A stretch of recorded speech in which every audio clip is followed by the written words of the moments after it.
Use ಮಾಡೋದು ಬರೋದಿಲ್ಲ ಅಂದರೆ ಐ ಟಿ ಜಾಬ್ಸಲ್ಲಿ ಸರ್ವೈವ್ ಆಗೋದು ತುಂಬ ಕಷ್ಟ. ಇವತ್ತು ನಾನು ಕಂಪ್ಲೀಟ್ ಬಿಗ್ನರ್ ಗಿಟಬ್ ಗೈಡ್ನ ಕೊಡ್ತೀನಿ. ಹಾಯ್ ಗೈಸ್, ಇದು ಸ್ಕೈಫೋರ್ಸ್ ಟೆಕ್ನಾಲಜೀಸ್ ಕನ್ನಡ. ಇವತ್ತು ಗಿಟಬ್ನಲ್ಲಿ ಕೋಡ್ ಅಪ್ಲೋಡ್ ಮಾಡೋದು, ಪುಲ್ ರಿಕ್ವೆಸ್ಟ್ ಕ್ರಿಯೇಟ್ ಮಾಡೋದು ಮತ್ತು ಮಾಡಿರೋ ಕಮಿಟ್ನ ಹೇಗೆ ರಿವರ್ಟ್ ಮಾಡ್ಕೊಳ್ಳೋದು ಅಂತ ನೋಡೋಣ. ಫಸ್ಟು ನಾವು ಗಿಟ್ ಆ್ಯಂಡ್ ಗಿಟಬ್ನ ಇನ್ಸ್ಟಾಲ್ ಮಾಡೋಕ್ಕಾಗುತ್ತೆ. ಗಿಟ್ ಮತ್ತು ಗಿಟಬ್ ಏನಿದೆಯಲ್ಲ ಅವೆರಡು ಬೇರೆ ಬೇರೆ, ಎರಡು ಸೇಮ್ ಅಲ್ಲ. ಫಸ್ಟು ಕ್ರೋಮಿಗೆ ಹೋಗಿ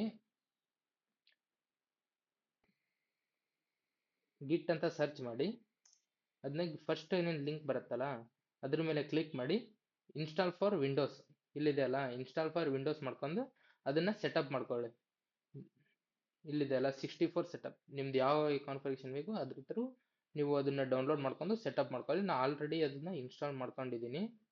ಇಲ್ಲಿ ನೋಡ್ಬೋದು ನೀವು ಯಾವಾಗ ಗಿಟ್ ಇನ್ಸ್ಟಾಲ್ ಮಾಡ್ತಿರಲ್ಲ, git bash and git G U I ಅಂತ ಬರುತ್ತೆ. ಆಲ್ಮೋಸ್ಟ್ ಆಲ್ ನಾವು ಯೂಸ್ ಮಾಡೋದು ಗಿಟ್ ಬ್ಯಾಶನ್ನ ಯೂಸ್ ಮಾಡ್ತೀವಿ. ನೆಕ್ಸ್ಟ್ ಗಿಟಬ್, ನಿಮ್ದು ಯಾಕಾರ ಅಕೌಂಟ್ ಇಲ್ಲ ಅಂದರೆ ನೀವು ಗಿಟಬಲ್ಲಿ ಗಿಟಬ್ ಅಂತ ಸರ್ಚ್ ಮಾಡ್ಕೊಂಡು ಅದರಲ್ಲಿ ನಿಮ್ಮ ಅಕೌಂಟನ್ನು ಕ್ರಿಯೇಟ್ ಮಾಡ್ಕೊಳ್ಳಿ. ನಂದು ಆಲ್ರೆಡಿ ಇದೆ ಗಿಟಬ್ ಅಂತ, ಆ ಗಿಟಬ್ ಅಕೌಂಟ್ ಇದೆ, ಸೊ ಇದನ್ನೇ ಯೂಸ್ ಮಾಡ್ತೀನಿ. ನೀವು ಎಲ್ಲ ಸೆಟಪ್ ಆದಮೇಲೆ ನೀವೇನು ಮಾಡಬೇಕು ಅಂದರೆ ಫಸ್ಟು ಗಿಟಬ್ಬಿಗೆ ಬನ್ನಿ. ಗಿಟಬ್ ಓಪನ್ ಮಾಡ್ಕೊಂಡು ಫಸ್ಟು ಒಂದು ಬ್ಲ್ಯಾಂಕ್ ರೆಪಾಸಿಟರಿ ಕ್ರಿಯೇಟ್ ಮಾಡ್ಕೋಬೇಕಾಗತ್ತೆ ನೀವು.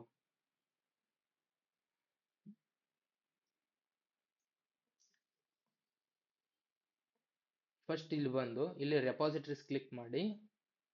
ನೆಕ್ಸ್ಟ್ ಏನು ಮಾಡ್ಬೇಕು ನೀವು, ಇಲ್ಲಿ ನ್ಯೂ ಅಂತ ಕಾಣಿಸ್ತಿದೆಯಲ್ಲ, ಈ ನ್ಯೂ ಬಟನ್ನ ಕ್ಲಿಕ್ ಮಾಡಿ ಇಲ್ಲಿ ನಿಮ್ದು ರೆಪಾಸಿಟರಿ ನೇಮ್ ಕೊಡ್ಬೇಕು. ಲೈಕ್ ಸಮಥಿಂಗ್, ಈಗ ಒಂದು ಫಸ್ಟು ಪ್ರಾಕ್ಟೀಸ್ ಕ್ರಿಯೇಟ್ ಮಾಡ್ತೇನೆ.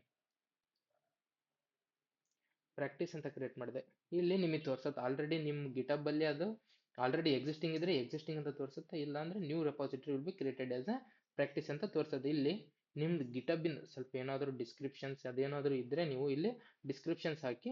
ನೆಕ್ಸ್ಟ್ ವಿಸಿಬಿಲಿಟಿ ಫಾರ್ ಇವಾಗ ಕಂಪ್ನಿಲೆಲ್ಲ ಏನು ಮಾಡ್ತಾರೆ ಅಂದರೆ ಅವರು ಪಬ್ಲಿಕ್ ಇಡೋಕ್ಕಾಗಂಗಿಲ್ಲ ಅವ್ರ ಕಂಪ್ನಿ ವರ್ಕ್ನ. ಹಾಗಾಗಿ ಅವರು ಪ್ರೈವೇಟ್ ಇಟ್ಕೊಂಡು ಯಾರ್ಯಾರು ಕೊಲಾಬ್ರೇಟರ್ಸ್ ಇರ್ತಾರಲ್ಲ ಅವ್ರ ಜೊತೆಗೆ ಅಷ್ಟೇ ವರ್ಕ್ ಮಾಡ್ತಾರೆ. ಇವಾಗ ಫಾರ್ ಈಗ ನಮ್ಮ ಪರ್ಪೋಸಿಗೆ ನಮಗೆ ನಡೆಯುತ್ತೆ ಇದು ಪಬ್ಲಿಕ್ ಎಲ್ಲ ಇಡೋದು. ಆಮೇಲೆ ಕ್ರಿಯೇಟ್ ರೆಪಾಸಿಟರಿ ಮಾಡ್ಕೊಂಡ್ರೆ ನಿಮಗೆ ಈ ಥರ ಇಷ್ಟೆಲ್ಲ ಕಮಾಂಡ್ಸ್ ಬರುತ್ತೆ. ಇದು ಫಸ್ಟ್ ಇವೇನು ಬ್ಲಾಕ್ ಆಫ್ ಕಮಾಂಡ್ಸ್ ಏನಿದಾವಲ್ಲ, ಈ ಕಮಾಂಡ್ಸ್ಗಳು ನಮಗೆ ಮೇನ್ ಆಗಿ ಫಸ್ಟ್ ನಮ್ದು ಲೋಕಲಲ್ಲಿ ಆಲ್ರೆಡಿ ಯಾವುದೋ ಒಂದು ಪ್ರಾಜೆಕ್ಟ್ ಇರುತ್ತೆ ಅದನ್ನ ಗಿಟಬ್ಬಿಗೆ ಪುಷ್ ಮಾಡೋಕ್ಕೆ ದೀಸ್ ಕಮಾಂಡ್ಸ್ ಇವೇನಿದಾವಲ್ಲ ಈ ಕಮಾಂಡ್ಸ್ ಯೂಸ್ ಆಗ್ತಾವೆ. ಅದೇ ಎಕ್ಸಿಸ್ಟಿಂಗ್ ಆಲ್ರೆಡಿ ನಮ್ಮ ಕಡೆ ಅದನ್ನ ಕ್ಲೋನ್ ಮಾಡ್ಕೊಂಡು ಯೂಸ್ ಮಾಡ್ತಿರ್ತೀವಿ, ಅದನ್ನ ಏನಾರ ಏನೋ ಒಂದು ಅಪ್ಡೇಟ್ ಮಾಡಿದ್ವಿ ಅದನ್ನ ಪುಷ್ ಮಾಡ್ಬೇಕು ಅಂದರೆ ನಮಗೆ ಈ ಕೆಳಗಿನ ಕಮಾಂಡ್ಸ್ ಯೂಸ್ ಆಗ್ತಾವೆ. ಇವಾಗ ಫಸ್ಟು ಒಂದು ಯಾವ್ದಾರೋ ಬೇಸ್ ಪ್ರಾಜೆಕ್ಟ್ನ ಅಪ್ಲೋಡ್ ಮಾಡಿ ನೆಕ್ಸ್ಟ್ ಅದಕ್ಕೆ ಪುಲ್ ರಿಕ್ವೆಸ್ಟ್ ಕ್ರಿಯೇಟ್ ಮಾಡೋದನ್ನ ನೋಡೋಣ. ನಾನು ಇದನ್ನ ಬೇಸ್ ಪ್ರಾಜೆಕ್ಟಾಗಿ ತಗೊಂಡಿದ್ದೀನಿ. ಇದನ್ನ ನಾನು ಗಿಟಬ್ಬಿಗೆ ಪುಷ್ ಮಾಡಬೇಕು. ಅವಾಗ ಏನು ಮಾಡ್ತೀವಿ ನಾವು, ನೆಕ್ಸ್ಟ್ ನಾವು ಇಲ್ಲಿ ರೈಟ್ ಕ್ಲಿಕ್ ಮಾಡಿ ಅಲ್ಲಿ ಶೋ ಮೋರ್ ಆಪ್ಷನ್ ಕೊಟ್ಟು ನೆಕ್ಸ್ಟ್ ಗಿಟ್ ಬ್ಯಾಚ್ನ ಓಪನ್ ಮಾಡ್ತೀವಿ. ನೆಕ್ಸ್ಟ್ ಏನು ಮಾಡ್ತೀವಿ, ಇಲ್ಲಿ ಏನು ಕೊಟ್ಟಿದ್ದಾರಲ್ಲ ಕಮಾಂಡ್ಸ್ ಅವರು ಗಿಟಬಲ್ಲಿ, first one readme file echo ಅಂದರೆ ರೀಡ್ಮಿ ಫೈಲ್ ಕ್ರಿಯೇಟ್ ಮಾಡಿ ಅದನ್ನು ಆ್ಯಡ್ ಮಾಡತ್ತ. ಈ ಕಮಾಂಡ್ನ ಕಾಪಿ ಮಾಡಿಕೊಂಡು ಇಲ್ಲಿ ಗಿಟ್ ಬ್ಯಾಚಿಗೆ ಬಂದು ಯಾವುದು ಯಾವ ಫೋಲ್ಡರ್ನ ಓಪನ್ ಮಾಡಿರ್ತಿರಲ್ಲ ನೀವು ಅದನ್ನು ಸ್ವಲ್ಪ ವೆರಿಫೈ ಮಾಡ್ಕೊಂಡು ನೆಕ್ಸ್ಟ್ ಏನು ಮಾಡ್ತೀರಾ ಅದನ್ನು ಪೇಸ್ಟ್ ಮಾಡಿ ರನ್ ಮಾಡಿ. ನೆಕ್ಸ್ಟ್ ಹಾಗೆ ಸೆಕೆಂಡ್ ಕಮಾಂಡ್ ಇದು ಗಿಟ್ ಇನಿಟ್ ಅಂತ ಇದೆ ಅಲ್ಲ, ಈ ಗಿಟ್ ಇನಿಟ್ ಕಮಾಂಡ್ ಏನು ಮಾಡುತ್ತೆ ಅಂದರೆ ಫಸ್ಟ್ ಇನಿಷಿಯಲೈಸ್ ಮಾಡ್ಕೊಂತೈತಿ ಎಂಟಿ ರೆಪಾಸಿಟರಿನ ಇನಿಷಿಯಲೈಸ್ ಮಾಡ್ಕೊಂಡು ಅದಕ್ಕೆ ಪುಷ್ ಮಾಡೋಕ್ಕೆ ಇದು ಮಾಡುತ್ತೆ. ಇದನ್ನ ರನ್ ಮಾಡ್ಕೊಂಡಾದ್ಮೇಲೆ ಇಲ್ಲಿ ತೋರಿಸುತ್ತೆ ಇನಿಷಿಯಲೈಸ್ಡ್ ಎಂಟಿ ಗಿಟ್ ರೆಪಾಸಿಟರಿ, ಅಂದರೆ ನೀವೇನು ಯೂಸ್ ಮಾಡ್ಕೊಂತೀರಲ್ಲ ಇನ್ ಮೊಂಗೋಸ್ ಅನ್ನೋ ಫೋಲ್ಡರ್ಗೆ ಅದಕ್ಕೆ ಎಂಟಿ ರೆಪಾಸಿಟರಿನ ಇದು ಕ್ರಿಯೇಟ್ ಮಾಡುತ್ತೆ. ಅದೇ ಥರ ನೆಕ್ಸ್ಟ್ ಇಫ್ ಅದರಲ್ಲಿ ಏನಾದರೂ ಒಂದು ರೀಡ್ಮಿ ಫೈಲ್ ಏನಾದರೂ ಇತ್ತು ಅಂದರೆ ಅದನ್ನು ಕೂಡ ಆ್ಯಡ್ ಮಾಡುತ್ತೆ, ಅದನ್ನು ಆ್ಯಡ್ ಮಾಡ್ಕೋಬಹುದು. ಇದನ್ನು ಆ್ಯಡ್ ಮಾಡಿದ್ಮೇಲೆ ಇದನ್ನು ಕಾಪಿ ಪೇಸ್ಟ್ ಮಾಡಿ ರನ್ ಮಾಡಿ. ನೆಕ್ಸ್ಟ್ ನಿಮಗೆ ಇದರಲ್ಲಿ ಒಂದು ಕಮಾಂಡ್ ಕೊಟ್ಟಿಲ್ಲ, ಯಾವ ಕಮಾಂಡು ಗಿಟ್ ಆ್ಯಡ್ ಡಾಟ್ ಅಂತ ಒಂದು ಕಮಾಂಡ್ ಕೊಡ್ತಾರೆ. ಆ ಕಮಾಂಡ್ ಏನಂದ್ರೆ ಎಲ್ಲ ಲಿಸ್ಟ್ ನಾವು ಏನೇನು ಅಪ್ಲೋಡ್ ಮಾಡ್ಬೇಕಾಗಿರುತ್ತಲ್ಲ ಅದನ್ನೆಲ್ಲ ಲಿಸ್ಟ್ ಮಾಡುತ್ತಾ ಅದನ್ನ ಆಮೇಲೆ ಪುಷ್ ಮಾಡಕ್ಕೆ ಇದು ಮಾಡುತ್ತೆ. ಆ ಕಮಾಂಡ್ ಇಲ್ಲ, ಅದನ್ನ ನಾವು ಮ್ಯಾನ್ಯುವಲಿ ಆ್ಯಡ್ ಮಾಡ್ಬೇಕಾಗತ್ತೆ. ಗಿಟ್ ಆ್ಯಡ್ ಸ್ಪೇಸ್ ಡಾಟ್ ಹೊಡೆದ್ರೆ ಮುಗಿಯಿತು. ಇಲ್ಲಿ ನೋಡಿ ಇದೆಷ್ಟೆಲ್ಲ ಫೈಲ್ಸ್ ಇದೆ ಅಲ್ಲ, ಇದರಲ್ಲಿ ನಾನು ತೋರಿಸ್ತಿರೋ ಈ ಲೋಕಲ್ ಫೋಲ್ಡರಲ್ಲಿ ಇಷ್ಟೆಲ್ಲ ಫೈಲ್ಸ್ ಇದಾವೆ. ಲೈಕ್ ಈ ನೋಡ್ ಮಾಡ್ಯೂಲ್ಸ್ ಇವೆಲ್ಲ ಭಾಳ ಇದಾವೆ. ಇವನ್ನೆಲ್ಲ ಅಪ್ಲೋಡ್ ಮಾಡ್ಬೇಕು ಅಂದ್ರೆ ನಮ್ಗೆ ಇದಿಷ್ಟೆಲ್ಲ ಅನಲೈಸ್ ಮಾಡ್ಕೊಂತೈತಿ. ಮಾಡ್ಕೊಂಡು ನೆಕ್ಸ್ಟ್ ಈ ತರ ಬರತ್ತೆ. ಬಂದ್ಮೇಲೆ ನಾವು ನೆಕ್ಸ್ಟ್ ಕಮಾಂಡ್ ಅಪ್ಲೈ ಮಾಡ್ಬೇಕು. ಅಂದ್ರೆ ಫಸ್ಟ್ ಕಮಿಟ್ ಮಾಡ್ಬೇಕಾಗತ್ತೆ ನಾವು. ಫಸ್ಟ್ ಕಮಿಟ್ ಅಂದ್ರೆ ಪುಷ್ ಮಾಡ್ತೀವಿ. ಅಂದ್ರೆ ನಾವ್ ಏನ್ ಪುಷ್ ಮಾಡ್ತಿದೀವಲ್ಲ ಅದಕ್ಕೊಂದು ಮೆಸೇಜ್ ಕೊಡ್ಬೇಕಾಗತ್ತೆ. ಲೈಕ್ ಇವಾಗ ಇಲ್ಲಿ ಪೇಸ್ಟ್ ಮಾಡಿ, ಇಲ್ಲಿ ಫಸ್ಟ್ ಕಮಿಟ್ ಅಂತ ಇದೆಯಲ್ಲ, ಅದು ಫಸ್ಟ್ ಕಮಿಟ್ ಬದಲಿ ನಾ ಏನ್ ಕೊಡ್ತೀನಿ, ಪ್ರಾಕ್ಟೀಸ್ ಅಂತ ಕೊಡ್ತೀನಿ ಅಲ್ಲಿ. ಇದು ಪ್ರಾಕ್ಟೀಸ್ ಆದ್ರೆ ಫಸ್ಟ್ ನೀವು ಏನ್ ಪುಷ್ ಮಾಡ್ತಿರಲ್ಲ ಅವಾಗ ಪ್ರಾಕ್ಟೀಸ್ ಅಂತ ತೋರಿಸುತ್ತೆ ಕಮಿಟ್ ಮೆಸೇಜ್. ಹಾ, ಇಲ್ಲೆಲ್ಲ ಕ್ರಿಯೇಟ್ ಆಗುವ ಪ್ಯಾಕೇಜಸ್.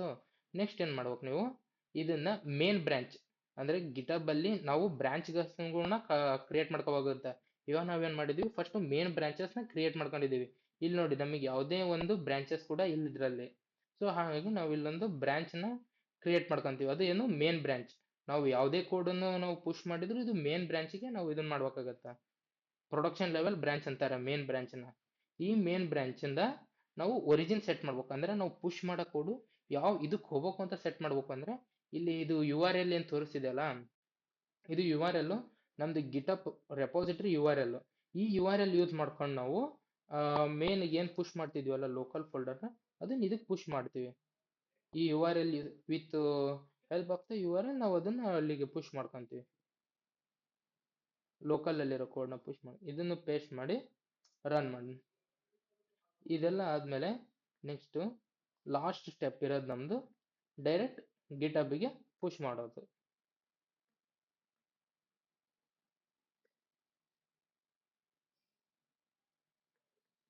ಈ ಲಾಸ್ಟ್ ಸ್ಟೆಪ್ ಏನಿರೋದು ನಮ್ದು ಅಂದ್ರೆ ಈಗ ಆಲ್ರೆಡಿ ಎಲ್ಲ ನಾವು ಇನಿಷಿಯಲೈಸ್ ಮಾಡಿ ಲಿಸ್ಟ್ ಮಾಡಿ ಎಲ್ಲ ಆದ್ಮೇಲೆ ನೆಕ್ಸ್ಟ್ ನಾವು ಡೈರೆಕ್ಟ್ ಪುಷ್ ಮಾಡಿಬಿಟ್ರೆ ಮುಗೀತು ಗಿಟಬ್ಗೆ. ಇಲ್ಲಿ ಒಂದು ಪೇಸ್ಟ್ ಮಾಡಿ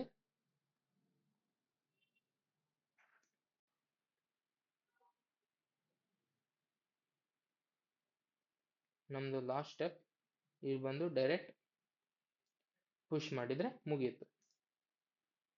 ಇದು ಸಮ್ ಟೈಮ್ಸ್ ತಗೊಳುತ್ತೆ, ಅಂದ್ರೆ 1 to 2 minutes ಮ್ಯಾಕ್ಸಿಮಮ್. ಇವಾಗ ಇದು ಕಂಪ್ಲೀಟ್ ಆದ್ಮೇಲೆ ಇಲ್ಲಿ ತೋರ್ಸತ್ತೆ ಟೋಟಲ್ ಎಷ್ಟು ಫೈಲ್ಸ್ ಆಡ್ ಆಯ್ತು ಅದೆಲ್ಲ ತೋರ್ಸತ್ತೆ. ಇದೆಲ್ಲ ಮುಗಿದ್ಮೇಲೆ ಇಲ್ಲಿ ಬಂದು ಒಂದ್ ಪಟ್ಟು ರಿಫ್ರೆಶ್ ಮಾಡಿದ್ರೆ ನೀವು ಗೊತ್ತಾಗತ್ತೆ ಇಲ್ಲಿ ಆಲ್ರೆಡಿ ನಾವು ಅಪ್ಲೋಡೆಡ್ ಕೋಡ್ ಏನು ಪರ್ಟಿಕ್ಯುಲರ್ ರೆಪಾಸಿಟರಿಲಿ ಬಂದಿದ್ದೇನೋ ಇಲ್ಲೋ ಅಂತ.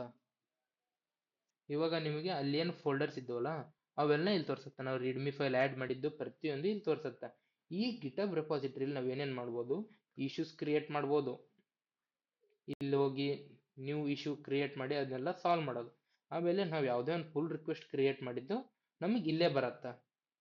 ಈಗ ನಾನು ಏನ್ ಮಾಡ್ತೀನಿ, ಪುಲ್ ರಿಕ್ವೆಸ್ಟ್ ನ ಕ್ರಿಯೇಟ್ ಮಾಡೋದು ಹೇಗೆ ಅಂತ ತೋರಿಸ್ಕೊಡ್ತೀನಿ. ವಿ ಎಸ್ ಕೋಡ್ ಓಪನ್ ಮಾಡ್ಕೊಂಡು ಈ ಯಾವ ಫೈಲ್ ನ ನಾವು ಬೇಸ್ ಆಗಿ ಇಟ್ಕೊಂಡಿದ್ವಲ್ಲ ಬೇಸ್ ಲೋಕಲ್, ಆ ಫೋಲ್ಡರ್ ನ ಓಪನ್ ಮಾಡ್ಕೋಬೇಕು ಇವಾಗ ನಾವು.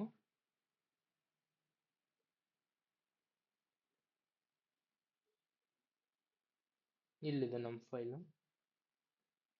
ಇದನ್ನ ಸೆಲೆಕ್ಟ್ ಮಾಡ್ಕೊಂಡು ಓಪನ್ ಮಾಡಾದ್ಮೇಲೆ ನಾವು ಇದನ್ನ ಹೇಗೆ ಕ್ರಿಯೇಟ್ ಮಾಡಬೇಕು ಫಸ್ಟ್. ಇಲ್ಲಿ ನಾನು ಏನೋ ಒಂದು ತೆಗಿತೀನಿ, ಇದು ಕೋಡಲ್ಲಿ ಏನೋ ಒಂದು ಸ್ವಲ್ಪ ಚೇಂಜ್ ಮಾಡ್ತೀನಿ. ಚೇಂಜ್ ಮಾಡಿದ್ಮೇಲೆ ಇಲ್ಲಿ ನಿಮಗೆ ತೋರ್ಸತ್ತ ಸೋರ್ಸ್ ಕಂಟ್ರೋಲ್ ಅಲ್ಲಿ ದಿಸ್ ಫೈಲ್ ಇಸ್ ಚೇಂಜ್ ಆಗೈತಿ. ಇದನ್ನ ನಾವು ಹೇಗೆ ಇದನ್ನ ಮಾಡ್ಬೇಕು ಅಂತ ಫಸ್ಟ್ ನಾವು ಒಂದು ಸಬ್ ಬ್ರಾಂಚ್ ನ ಕ್ರಿಯೇಟ್ ಮಾಡ್ಕೊಳ್ಳೋಗುತ್ತೆ. ಸಬ್ ಬ್ರಾಂಚ್ ನಮಗೆ ಒಂದು ಕಮಾಂಡ್ ಇದೆ. ಕಮಾಂಡ್ ಏನು ಅಂದ್ರೆ ಗಿಟ್ ಚೆಕ್ಔಟ್ ಬಿ ಅಂತ. ಸಬ್ ಬ್ರಾಂಚ್ ನಾವು ಇದನ್ನ ಮಾಡಬೇಕು, ಗಿಟ್ ಚೆಕ್ಔಟ್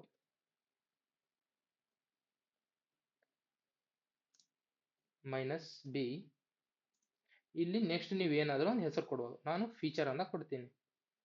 ಫೀಚರ್ ಅನ್ಕೊಟ್ಟು ಇದನ್ನ ರನ್ ಮಾಡಿದ್ರೆ ನಿಮಗೆ ಮೇನ್ ಬ್ರಾಂಚ್ ಇಂದ ನಿಮ್ದು ಸಬ್ ಬ್ರಾಂಚಿಗೆ ಬರುತ್ತೆ. ಈ ಸಬ್ ಬ್ರಾಂಚ್ ಅಲ್ಲಿ ನೀವು ಏನ್ ಮಾಡ್ಬೇಕು, ಈ ಸಬ್ ಬ್ರಾಂಚ್ ಅಲ್ಲಿ ಈಗ ನೀವು ಏನ್ ಚೇಂಜಸ್ ಮಾಡಿರ್ತೀರಲ್ಲ ಸ್ಟೇಜ್, ಇದನ್ನೆಲ್ಲಾನು ಸ್ಟೇಜ್ ಆಲ್ ಚೇಂಜಸ್ ಮಾಡ್ಕೊಂಡು ಒಂದು ಸ್ಮಾಲ್ ಕಮಿಟ್ ಮೆಸೇಜ್. ಅಂದ್ರೆ ನಾ ಏನ್ ಮಾಡಿದೆ, ಈಗ 27th ಲೈನ್ ಅಲ್ಲಿರೋ ಕೋಡ್ ನ ರಿಮೂವ್ ಮಾಡಿದೆ. ಅದನ್ನ ಜಸ್ಟ್ ನಾ ಹಾಕ್ತೇನೆ, ರಿಮೂವ್ 27th ಲೈನ್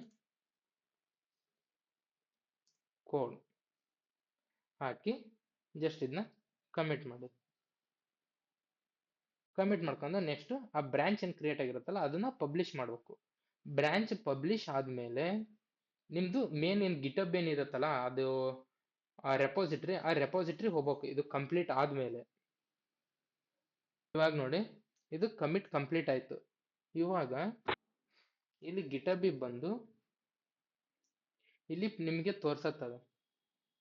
ಇಲ್ಲಿ ನೋಡಿ future had recent push at 10 seconds ಗೆ ಪುಷ್ ಅಂತ. ಇವಾಗ ನೀವೇನ್ ಮಾಡ್ಬೇಕು ಕಂಪೇರ್ ಅಂಡ್ ಪುಲ್ ರಿಕ್ವೆಸ್ಟ್ ಕೊಡಬೇಕು.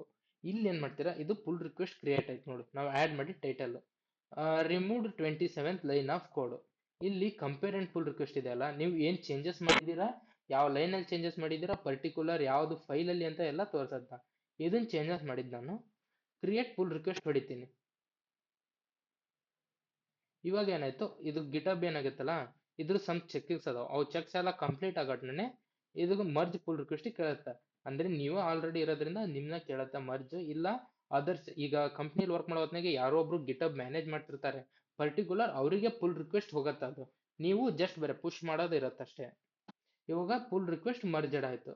ಇವಾಗ ನೀವು ಇಲ್ಲಿ ನಿಮ್ ಕೋಡ್ ಬೇಸಿಗೆ ಏನ್ ಬರ್ತಿರಲ್ಲ ಇಲ್ಲಿ ಬಂದ್ರೆ ಇಲ್ಲಿ ತೋರ್ಸತ್ತ ನೋಡಿ 1 minute ಅಗೋ ಇಲ್ಲಿ 3 ಕಮಿಟ್ಸ್ ಇದಾವ ಆಲ್ರೆಡಿ. ಈಗ ನಾನು ನೆಕ್ಸ್ಟ್ ಏನ್ ಮಾಡೋಣ, ಅದನ್ನ ಇವಾಗ ಅಪ್ಲೋಡ್ ಮಾಡಿದ್ದ ಕಮಿಟ್ನ ಅದನ್ನ ಹೆಂಗೆ ರಿವರ್ಟ್ ಮಾಡೋದು ಅಂತ ನೋಡ್ಕೊಳ್ಳೋಣ. ರಿವರ್ಟ್ ಅಂದ್ರೆ ಈಗ ಅಪ್ಲೋಡ್ ಈಗ ನಾನು ಆಲ್ರೆಡಿ ಗಿಟಬ್ ಅಲ್ಲಿ ಹೋಗಿ ಸೇವ್ ಮಾಡಿದ್ದಲ್ಲ, ಅದು ಕಮಿಟ್ ಮಾಡಿ ಆ ಪುಲ್ ರಿಕ್ವೆಸ್ಟ್ ಕ್ರಿಯೇಟ್ ಮಾಡಿದ್ನ ಮರ್ಜ್ ಮಾಡಿದ್ದಲ್ಲ, ಅದನ್ನ ಹೆಂಗೆ ತೆಗಿಯೋದು. ಫಸ್ಟ್ ನಾವು ಗಿಟ್ ಲಾಗ್ ಹೊಡಿಬೇಕು. ಗಿಟ್ ಲಾಗ್ ಹೊಡೆದ್ರೆ ನಾವು ಅಲ್ಲಿ ನಮಗೆ ಡೇಟಾ ಸಿಗತ್ತೆ. ಇಲ್ಲಿದೆ ನೋಡಿ ಕಮಿಟ್ ಐ ಡಿ. ಈ ಕಮಿಟ್ ಐ ಡಿ ಏನಿದೆ ಅಲ್ಲ, ಆಥರ್ ಯಾರು ಇದನ್ನ ಕಳಿಸಿದ್ದಾರೆ ಪ್ಲಸ್ ಅವ್ರದ್ದು ರಿಮೂವ್ ಲೈನ್ ಏನು ಅದೆಲ್ಲ ತೋರ್ಸತ್ತ.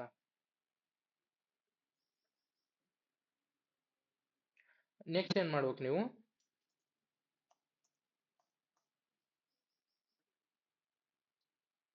ಇದನ್ನ ಕಮಿಟ್ ಐ ಡಿ ಏನಿರುತ್ತಲ್ಲ ಅದನ್ನ ಕಾಪಿ ಮಾಡ್ಕೊಳ್ಳಿ.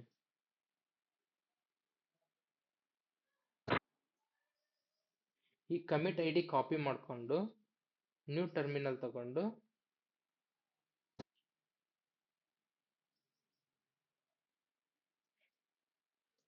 ಗಿಟ್ ರಿವರ್ಟ್ ಅಂತ ಹಾಕಿ ನೆಕ್ಸ್ಟ್ ಪೇಸ್ಟ್ ಮಾಡೋದು ಐಡಿನ. ಇಲ್ಲಿ ನೋಡಿ ವೇಟ್ ಆಯ್ತು. ಅಲಾಂಗ್ ವಿತ್ ಇಲ್ಲಿ ನಾವು 27th ಲೈನ್ ಏನು ಡಿಲೀಟ್ ಮಾಡಿದ್ವಲ್ಲ ಅದು ಕೂಡ ರಿಟರ್ನ್ ಬಂತು. ಇವಾಗ ನೆಕ್ಸ್ಟ್ ಏನ್ ಮಾಡ್ಬೇಕು, ಇದು ಸ್ಟೇಜ್ ಚೇಂಜಸ್ ಐತ್ಲಾ, ಇದು ಚೇಂಜಸ್ ನ ಕಮಿಟ್ ಮಾಡ್ಬೇಕು ನಾವು. ಇದನ್ನ ಕಮಿಟ್ ಮಾಡಿ ಸಿಂಕ್ ಚೇಂಜ್ ಮಾಡಿದ್ರೆ ಏನಾಗತ್ತೆ ಗೊತ್ತಾ, ಇಲ್ಲಿ ಗಿಟಬಿ ಪುಲ್ ಅಂಡ್ ಪುಷ್ ಏನಿರುತ್ತಲ್ಲ ಅದು ಆ ಆಪರೇಷನ್ ಪರ್ಫಾರ್ಮ್ ಆಗುತ್ತೆ. ಇದು ಕಂಪ್ಲೀಟ್ ಆದ್ಮೇಲೆ ನೋಡೋಣ. ಇವಾಗ ಕಮಿಟ್ ಆಯ್ತದು. ನೆಕ್ಸ್ಟ್ ನಾವೇನ್ ಮಾಡ್ತೀವಿ, ಇಲ್ಲಿ ಗಿಟಬಿ ಬಂದ್ ಚೆಕ್ ಮಾಡಿದ್ರೆ ನೋಡಿ ಇಲ್ಲಿ ರಿಮೂವ್ 27th ಇಲ್ಲಿ 2 minutes ಅಗೋ ಏನ್ ತೋರ್ಸತ್ತಲ್ಲ ಆಲ್ರೆಡಿ ಇವು ಕ್ರಿಯೇಟ್ ಆದವು. ಪ್ಲಸ್ ನಾವು ಏನ್ ಬ್ರಾಂಚ್ ಕ್ರಿಯೇಟ್ ಮಾಡಿದ್ದೀವಲ್ಲ ಅದು ಕೂಡ ಇಲ್ಲೇ ಇದೆ ಮೇನ್ ಫೀಚರ್. ಈ ಫ್ಯೂಚರ್ ಬ್ರಾಂಚ್ ಇವಾಗ ಅಪ್ಡೇಟ್ ಮಾಡಿದ್ದಿದೆ ಇಲ್ಲಿ ನೋಡಿ, ಈ ಬ್ರಾಂಚ್ ಇಂದ ಇಲ್ಲಿದೆ. ನಾವು ಈಗ ಒಂದ್ ಬ್ರಾಂಚ್ ಇಂದ ಇನ್ನೊಂದ್ ಬ್ರಾಂಚ್ಗೆ ಹೇಗ್ ಮರ್ಜ್ ಮಾಡೋದು ಅಂತ ತಿಳ್ಕೊಳ್ಳೋಣ. ಹೆಂಗಂದ್ರೆ ಇಲ್ಲಿ ನೀವು ಪುಲ್ ರಿಕ್ವೆಸ್ಟ್ ಕ್ರಿಯೇಟ್ ಮಾಡ್ಕೊಳ್ಳಿ. ಇಲ್ಲಿ ಮಾಡ್ಕೊಂಡು ಇಲ್ಲಿ ಬೇಸ್ ಬ್ರಾಂಚ್ ಏನಿರುತ್ತಲ್ಲ ಅದು ಯಾವತ್ತು ಮೇನ್ ಬ್ರಾಂಚ್ ಇರುತ್ತ. ಕಂಪೇರ್ ಮಾಡೋದು ಯಾವ ಬ್ರಾಂಚ್ ಜೊತೆ ಮಾಡ್ತೀರಾ, ಫೀಚರ್ ಜೊತೆ ಕಂಪೇರ್ ಮಾಡ್ತೀರಾ. ಅವಾಗ ಏನಾಗತ್ತೆ ನಿಮಗ ಫ್ಯೂಚರ್ ಬ್ರಾಂಚ್ ಅಲ್ಲಿ ನಾವು ಆಲ್ರೆಡಿ ಏನೋ ಚೇಂಜ್ ಮಾಡಿದ್ವಿ, ಇವಾಗ ಅಪ್ಡೇಟ್ ಮಾಡಿದೀವಲ್ಲ ಅದು ಪುಲ್ ರಿಕ್ವೆಸ್ಟ್ ಕ್ರಿಯೇಟ್ ಆಗಲ್ಲ. ಸೇಮ್ ಬ್ರಾಂಚಿಗೆ ಒಂದೇ ಪಟ್ಟು ಅದು ಕ್ರಿಯೇಟ್ ಆಗೋದು. ಹಾಗಾಗಿ ಇಲ್ಲಿ ಕ್ರಿಯೇಟ್ ಪುಲ್ ರಿಕ್ವೆಸ್ಟ್ ಮಾಡ್ಕೊಂಡು ಇದನ್ನ ಇದನ್ನ ಮಾಡ್ತೀವಿ, ಪುಲ್ ರಿಕ್ವೆಸ್ಟ್ ಕ್ರಿಯೇಟ್ ಮಾಡ್ಕೊಂಡು ನೆಕ್ಸ್ಟ್ ಅದನ್ನ ಮರ್ಜ್ ಮಾಡ್ತೀವಿ. ಅವಾಗ ನಾವೇನು ಫೀಚರ್ ಬ್ರಾಂಚ್ ಅಲ್ಲಿ ಏನ್ ಚೇಂಜ್ ಮಾಡಿದೀವಲ್ಲ ಸೇಮ್ ಅದು ಮೇನ್ ಬ್ರಾಂಚ್ ಅಲ್ಲಿ ಕೂಡ ಚೇಂಜ್ ಆಗತ್ತೆ.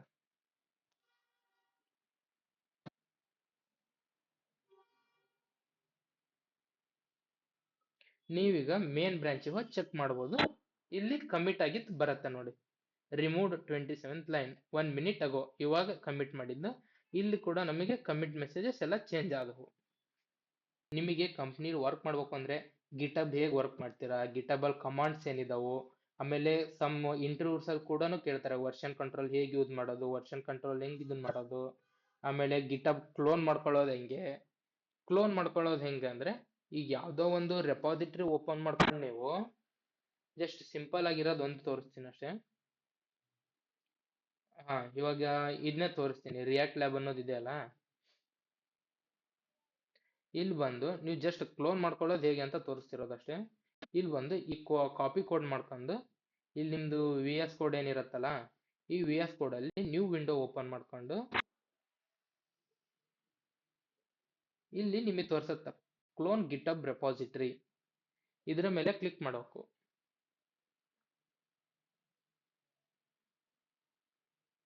ಇಲ್ಲಿ ಕ್ಲಿಕ್ ಮಾಡೋದ್ಮೇಲೆ ಕೇಳುತ್ತೆ provide GitHub provide repository U R L ಅಂತ ಕೇಳುತ್ತೆ. ನೀವು ಅದನ್ನ ಏನ್ ಕಾಪಿ ಮಾಡ್ಕೊಂಡಿರ್ತೀರಲ್ಲ, ಆ ಯು ಆರ್ ಎಲ್ ಹಾಕಿ clone from U R L ಅಂತ ಕೊಟ್ರೆ ಇದು ಆ ಫೈಲ್ ಪರ್ಟಿಕ್ಯುಲರ್ ಫೈಲ್ ಡೆಸ್ಟಿನೇಷನ್ ಕೇಳುತ್ತೆ. ಅಂದ್ರೆ ಎಲ್ಲಿ ಸೇವ್ ಮಾಡಬೇಕು ಆ ಫೈಲ್ ಅಂತ ಹೇಳಿದ್ರೆ ನಾನು ಇದನ್ನ ಸೆಲೆಕ್ಟ್ ಮಾಡ್ಕೊಂತೀನಿ. ಇವಾಗ ಇದು ಕ್ಲೋನ್ ಆಯ್ತು. ನೋಡಿ ಕೇಳತ್ತ would you like to open the repository, ಅದು ಓಪನ್ ಮಾಡಿದ್ರೆ ನಮಗೆ ಏನು ಪರ್ಟಿಕ್ಯುಲರ್ ಗಿಟಬ್ ಅಲ್ಲಿ ಏನು ಕ್ಲೋನ್ ಮಾಡಿದೀವಲ್ಲ, ಸೇಮ್ ಅವೇ ಫೈಲಸ್ ಇರೋದು. ಇಲ್ಲಿ ಚೆಕ್ ಮಾಡ್ಬೋದು ನೀವು. ಇಂಡೆಕ್ಸ್ ಡಾಟ್ ಜೆ ಎಸ್ ಕೂಡ ಇದೆ, ಇಲ್ಲಿ ವಿ ಎಸ್ ಕೋಡಲ್ಲಿ ಸೇಮ್ ಇದೆ, ವಿ ಎಸ್ ಕೋಡ್ ಕೂಡ. ಇಷ್ಟೇ ಸಿಂಪಲ್ ಇರೋದು ಇದು ಗಿಟಬ್ದು. ಈ ವಿಡಿಯೋದಲ್ಲಿ ನಾವು ಏನೇನು ತಿಳ್ಕೊಂಡ್ವಿ ಅಂದ್ರೆ, how to upload a code to GitHub, ಆಮೇಲೆ ಪುಲ್ ರಿಕ್ವೆಸ್ಟ್ ಕ್ರಿಯೇಟ್ ಮಾಡೋದು ಹೇಗೆ, ಆಮೇಲೆ ಅದನ್ನ ಮರ್ಜ್ ಮಾಡ್ಕೊಳ್ಳೋದು ಹೇಗೆ, ಹಾಗೆ ರಿವರ್ಟ್ ಕಮಿಟ್ ಮಾಡೋದು ಅಂದ್ರೆ ತಪ್ಪಾದ ಮೆಸೇಜ್ ತಪ್ಪಾದಿದ್ದ ಚೇಂಜಸ್ ಏನಾರು ಇದ್ರೆ ಅದು ಅಂಡು ಮಾಡೋದು ಹೇಗೆ ಅಂತ ನಾವು ತಿಳ್ಕೊಂಡ್ವಿ. ಈ ವಿಡಿಯೋ ಇಷ್ಟ ಆಗಿದ್ರೆ ಲೈಕ್ ಮಾಡಿ, ಶೇರ್ ಮಾಡಿ, ಸಬ್ಸ್ಕ್ರೈಬ್ ಮಾಡಿ. ನೆಕ್ಸ್ಟ್ ವಿಡಿಯೋದಲ್ಲಿ ಇನ್ನ ಅಡ್ವಾನ್ಸ್ಡ್ ಗಿಟಬ್ ಟ್ರಿಕ್ಸ್ ಅಥವಾ ಬೇರೆ ಯಾವ್ದಾದ್ರು ಅಜೈಲ್ ಟೂಲ್ಸ್ ಬಗ್ಗೆ ಡಿಸ್ಕಸ್ ಮಾಡೋಣ.